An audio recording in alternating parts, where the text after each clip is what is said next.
Get that boy out of here, now! The security guard's voice cut through the marble lobby like a slammed door. A thin 12-year-old boy stood beneath the cold white lights of Hawthorne Tower, clutching a dented metal tray against his chest. 6 small apple cakes rested beneath a sheet of clear plastic. His sneakers were soaked from the rain, the soles peeling away at the toes. Water dripped from his oversized brown coat onto the polished floor. Around him, executives in dark suits slowed just long enough to stare. The boy lowered his eyes. "I'm not asking for money," he said quietly. "I only need to sell one." The security guard, Mr. Briggs, grabbed him by the shoulder and steered him toward the revolving doors. "This isn't a street market." The boy stumbled, nearly dropping the tray. One cake slid sideways, revealing a faded piece of paper tucked beneath it, a handwritten recipe, yellow at the edges, with a small blue flower drawn in one corner. He quickly pushed the paper back into place. Outside, rain hammered the glass walls of the 50-story building. Inside, a line of investors waited near the elevators. They had come for an emergency board meeting that could decide the future of the company. At the center of the lobby stood 71-year-old Arthur Hawthorne, founder and chairman of Hawthorne Foods. He was one of the wealthiest men in the country, but that morning, wealth had failed him. His only daughter had been missing for nearly 13 years.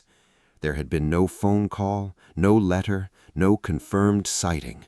Only silence.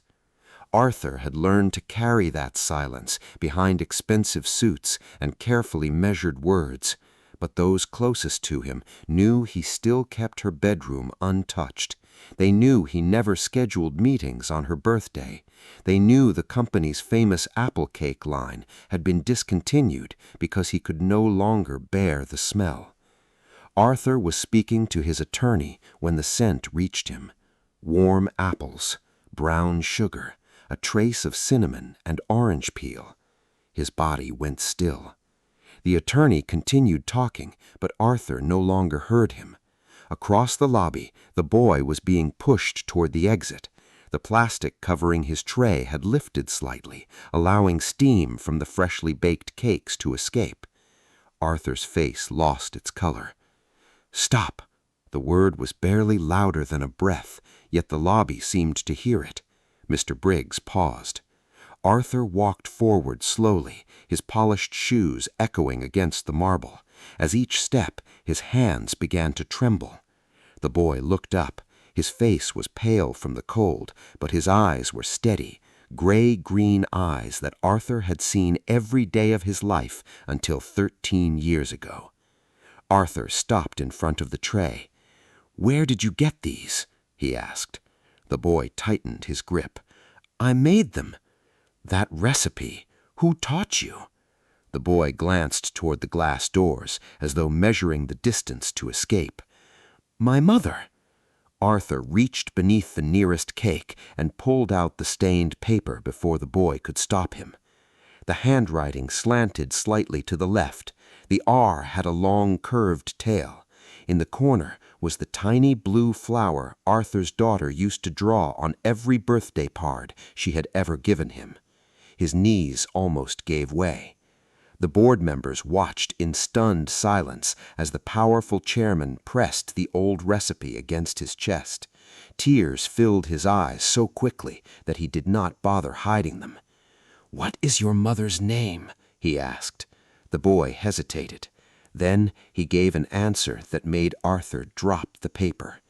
Arthur stepped forward, wrapped both arms around the rain-soaked child, and held him as though he had been waiting 13 years to do it.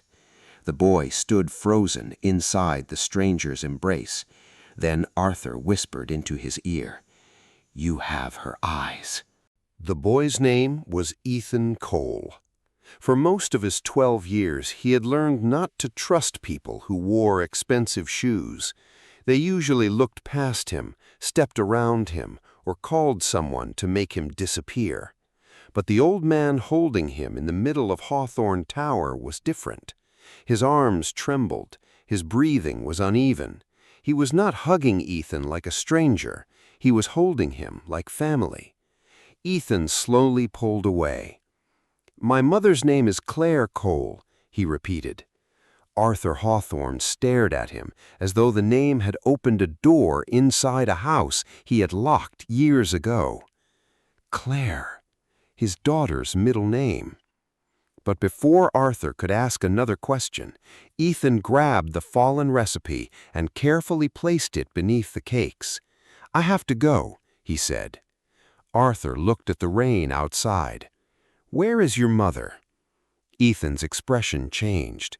The calmness in his gray-green eyes disappeared, replaced by something too heavy for a child. "She's sick."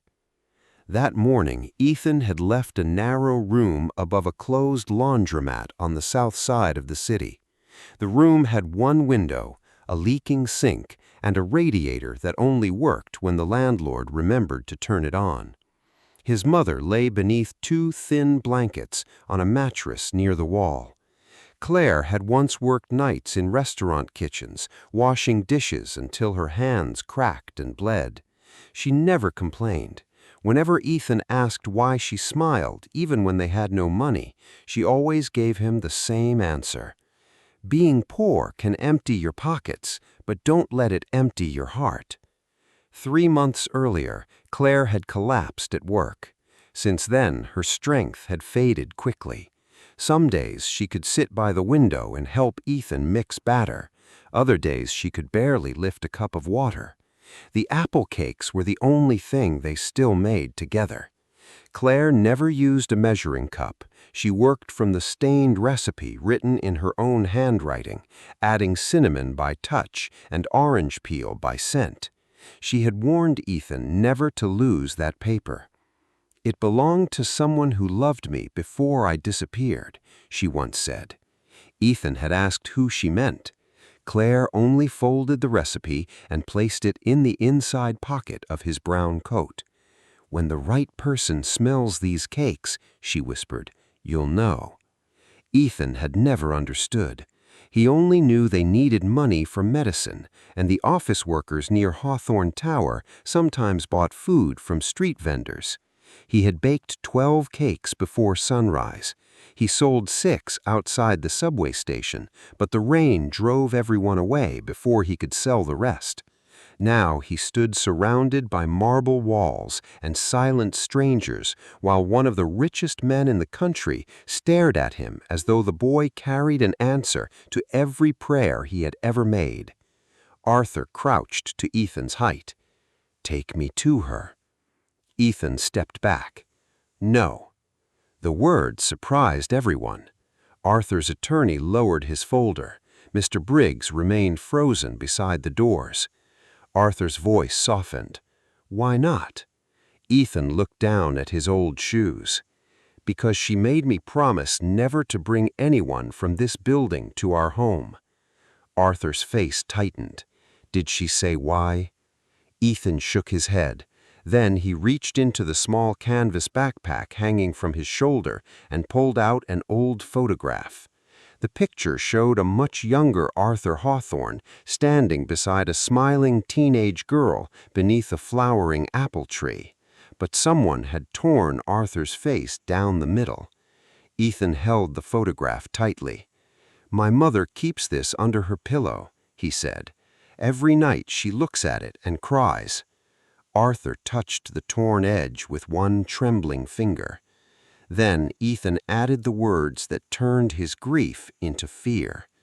"She told me that if you ever found us, I must not believe anything you said." Arthur stared at the torn photograph in Ethan's hand. For 13 years, he had imagined every possible reason his daughter had vanished: anger, shame, fear, a new life, a terrible accident. But he had never imagined that she was alive, sick, and teaching her son to fear him. Behind Arthur, the elevator doors opened with a soft chime.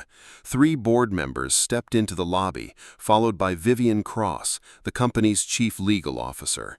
She was known for protecting Hawthorne Foods with the cold precision of a locked vault. Her eyes moved from Arthur's tear-streaked face to the wet boy standing before him. "What is going on?" she asked. No one answered. Vivian noticed the old photograph and the handwritten recipe. Her expression hardened. She had spent years dealing with people who claimed to be Arthur's relatives, men carrying forged birth certificates, women with edited photographs, strangers who knew details gathered from old newspaper articles. To her, Ethan was simply the youngest one yet. She stepped between them. "Mr. Hawthorne, the board is waiting." Arthur did not look away from the boy. "Cancel the meeting." A murmur moved through the lobby.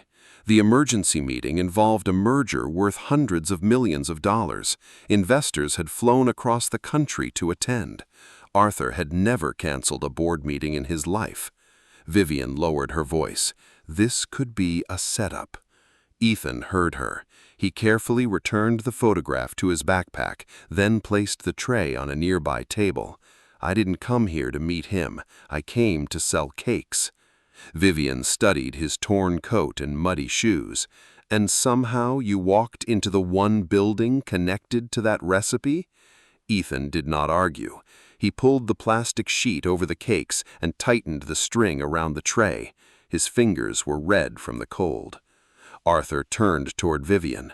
"That handwriting belongs to my daughter. Handwriting can be copied." Arthur's jaw tightened, but Ethan remained strangely calm. He had seen suspicion before. Landlords had accused him of stealing heat from the hallway. Store owners had watched his hands instead of his face. People had assumed hunger made him dishonest. His mother had taught him not to let other people's cruelty choose his behavior. Ethan lifted the tray. "You don't have to believe me." Then Mr. Briggs moved toward him again. Vivian nodded once. "Escort him outside, quietly." Arthur stepped forward. "No one touches him." The lobby fell silent, but Ethan had already begun walking toward the revolving doors. Arthur followed. "Ethan, wait!" The boy stopped without turning around. Arthur's voice broke. "If Claire is my daughter, she may need help." Ethan finally faced him. "She needed help before I was born." The sentence landed harder than any accusation. Arthur's shoulders dropped. Vivian glanced at the watching employees. Several phones had already appeared in raised hands. The scene was becoming public, and she could feel control slipping away. She called to security again. "Remove the boy." This time, 2 guards approached. Ethan took one step backward, protecting the tray against his chest. He did not shout. He did not beg. Then one of the guards bumped the metal edge. A cake fell. It struck the marble floor and broke open. Inside the soft apple filling was something small and silver. Arthur bent down and picked it up. It was a tiny locket, darkened by age. His breathing stopped. On the front were the initials A.H. Arthur opened it with trembling fingers. Inside was a photograph of his wife holding Claire as a baby. Arthur looked up at Ethan, his face drained of color. "Where did your mother get this?" Ethan stared at the locket as if he had never seen it before. Then his voice dropped to a whisper. "She baked it into the cake this morning." Before anyone could speak, Ethan's old phone began ringing inside his backpack. He answered. A woman's frightened voice came through the speaker. Ethan's face went pale. "Mom?" He listened for 3 seconds. Then the tray slipped from his hands. "She can't breathe." The sound of the tray striking the marble floor echoed through the lobby. Ethan held the phone against his ear, but the voice on the other end had disappeared. All he could hear was a faint scraping sound, followed by silence. "Mom!" he cried. "Mom, answer me!" Arthur was already moving. "Call an ambulance," he ordered. Vivian reached for her phone, but Ethan grabbed Arthur's sleeve. "They won't find her." Arthur looked down at him. "What do you mean?" "Our room doesn't have a number. The entrance is behind the laundromat." Ethan's breathing came fast and shallow, yet he forced himself to think. He gave the address, described the rusted green door in the alley, and explained that the lock often jammed. Arthur repeated every detail to emergency services, then turned toward the building entrance. "My car's outside." The board meeting, the investors, and the merger vanished from his mind. Within seconds, Arthur, Ethan, Vivian, and 2 security officers were racing through the rain. During the drive, Ethan sat forward with both hands gripping the seat. "I shouldn't have left," he whispered. Arthur stared at the boy in the rearview mirror. "You left to buy her medicine." "I promised I'd come back before noon." Arthur looked at the clock. It was almost 2. When they reached the laundromat, an ambulance had arrived, but the paramedics were still struggling with the rear entrance. The warped door refused to open. Ethan jumped from the car. "Not that way!" He ran to a narrow basement window half hidden beneath a metal grate. Kneeling in the rain, he pulled a bent spoon from his backpack and pushed it through a gap beside the frame. Vivian stared at him. "What are you doing?" "The latch is broken from inside." With one sharp movement, Ethan lifted the catch. The window opened. A paramedic crawled through first. Ethan followed before anyone could stop him. Inside, the room was cold and dark. Claire lay on the floor beside the mattress, one hand pressed against her chest. Her lips were pale, and her breathing came in weak, broken gasps. "We need oxygen." Another medic entered through the now open door, but Ethan did not move away. His eyes traveled across the room, noticing what the adults missed. The empty medicine bottle, the untouched cup of tea, the faint smell of gas. Then he saw the old wall heater. Its flame had gone out, but the valve was still open. "Turn that off!" Ethan shouted. The paramedic looked up. Arthur rushed toward the heater and closed the valve. Vivian opened the window wider. The medics carried Claire into the alley and placed an oxygen mask over her face. For one terrible moment, nothing changed. Then Claire coughed. Her chest rose. Ethan collapsed beside the stretcher, gripping her hand. Arthur stood frozen in the rain. The boy had not performed a miracle. He had simply noticed what everyone else had overlooked because he knew the room, the sounds, and the smell of danger. Claire's eyes slowly opened. She saw Ethan first. Then her gaze moved past him to Arthur. Her entire body stiffened. Arthur took one step closer, holding the silver locket in his palm. "Claire," he whispered. Tears gathered in her eyes, but there was no relief in them, only fear. She pulled the oxygen mask aside and spoke with barely enough strength to be heard. "You were never supposed to find him." Arthur looked from his daughter to the boy beside her. "Find whom?" Claire tightened her fingers around Ethan's hand. Then she looked directly at Arthur. "Your grandson." Claire was taken to St. Matthew's Hospital, where the smell of rain and cinnamon was replaced by antiseptic and cold air. A doctor told them the gas had not filled the room long enough to cause permanent harm. Had Ethan arrived 20 minutes later, the outcome might have been different.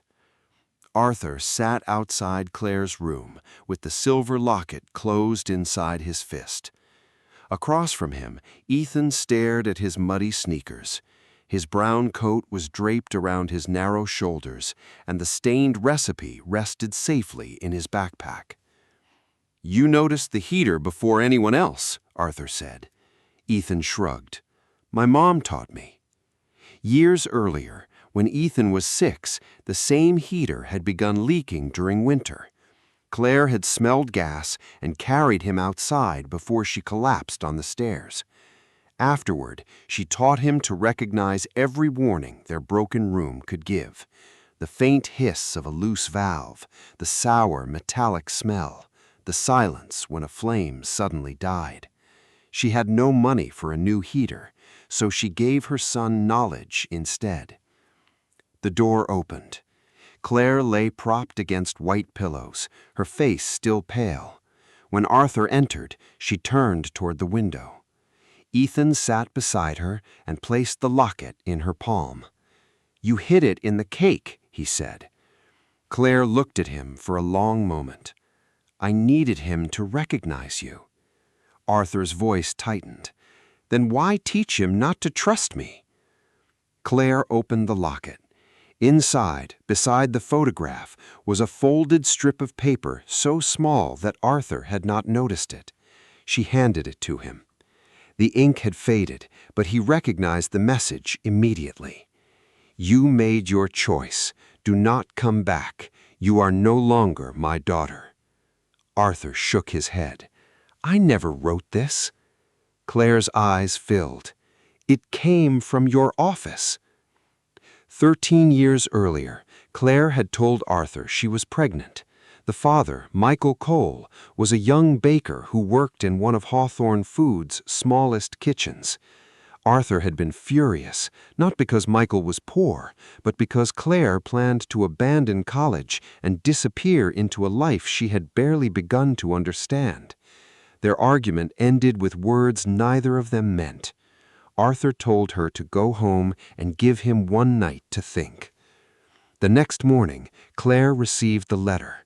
When she called, Arthur's assistant told her he refused to speak to her.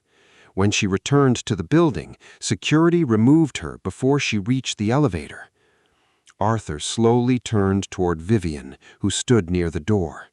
Her face had gone white. "My father was your chief of staff then," she whispered. "He believed Claire would destroy the company's reputation." Arthur looked at her in disbelief. Vivian lowered her eyes. "I found copies after he died. I was afraid to tell you."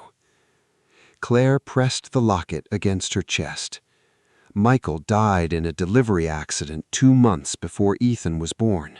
Claire had nowhere to go until an elderly bakery owner named Mrs. Alvarez found her sleeping behind the shop. She gave Claire warm soup, a job washing pans, and the room above the laundromat. One night, Claire baked the apple cake from her childhood. Mrs. Alvarez tasted it and smiled. "This belongs to someone's memory," she said. "Never stop making it." That small act of kindness kept Claire alive. The cakes paid for Ethan's clothes, school books, and medicine. More importantly, they carried a piece of home through every year of silence.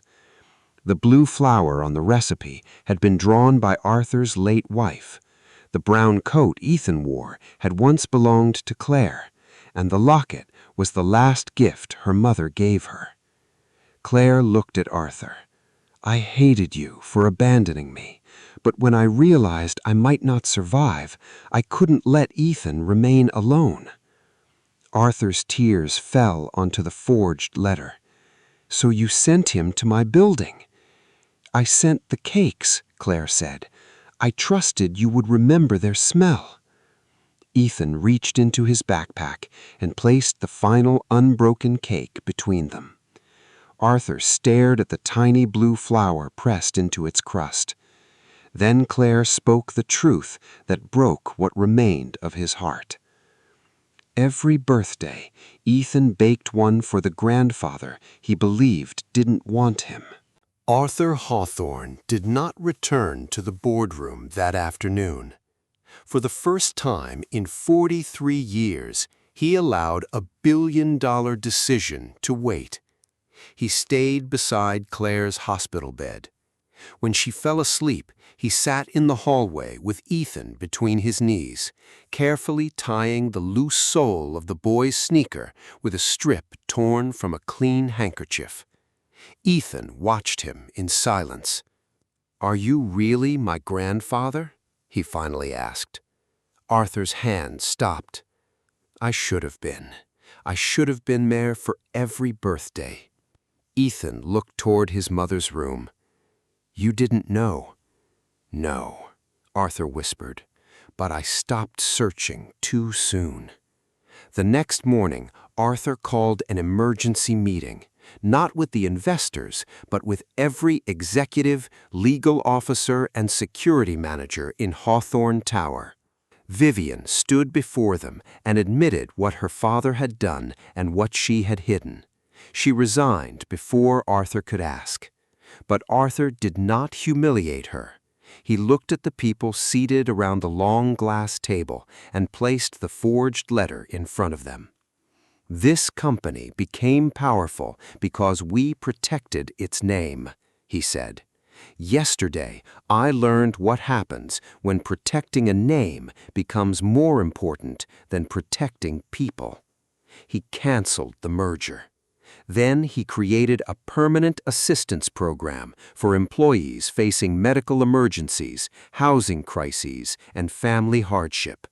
No worker would ever again be removed from the building simply because their clothes looked poor or their voice sounded uncertain. Mr. Briggs expected to be fired. Instead, Arthur called him into his office. "You followed a rule," Arthur said, "but rules should never erase compassion." The guard lowered his eyes. "I treated that boy like he was nothing." "Then spend the rest of your time here proving he was not." Weeks later, Claire left the hospital. Arthur offered her a mansion, private nurses, and more money than she could imagine. She accepted the medical care, but refused the mansion. "I don't want Ethan growing up thinking love is measured in rooms," she told him. So Arthur bought the small abandoned bakery below their apartment and restored it instead. He kept the old brick walls, he repaired the heater, he replaced the broken windows, but left the faded wooden counter exactly where Mrs. Alvarez had once served warm soup to a frightened young woman. Above the entrance, they placed a simple sign, "Claire and Ethan's Apple House." On opening morning, the lines stretched around the block. Executives stood beside construction workers. Lawyers waited behind street vendors. Mr. Briggs held the door open, greeting every customer with a smile. Arthur arrived wearing no tie. Ethan handed him the first cake from the oven. Pressed into the crust was the tiny blue flower. Arthur took one bite and closed his eyes. For an instant, he was no longer a lonely chairman standing inside a tower of glass. He was a young father in a warm kitchen, watching his wife teach her daughter how to peel apples. Arthur reached for his hand. "I'm still angry," she said softly. "You have every right to be. But I don't want anger to take another 13 years. Arthur nodded, unable to speak. Ethan wrapped one arm around his mother and the other around his grandfather. This time, when Arthur held the boy, Ethan did not freeze. He held him back. A year later, Ethan no longer sold cakes in the rain, but every Friday he carried a tray to shelters, hospitals, and subway stations. He always gave the first cake away for free. When Arthur asked him why, Ethan smiled. "Because one small kindness saved Mom. Maybe this one will save someone else." Sometimes the person the world pushes out is carrying the very thing that can bring us home. And sometimes a broken family does not need a miracle. It only needs someone brave enough to open the door. If this story touched your heart, share it with someone who still believes kindness can change a life. And remember to like, comment, and subscribe for more stories that remind us there is always hope, even after the longest silence.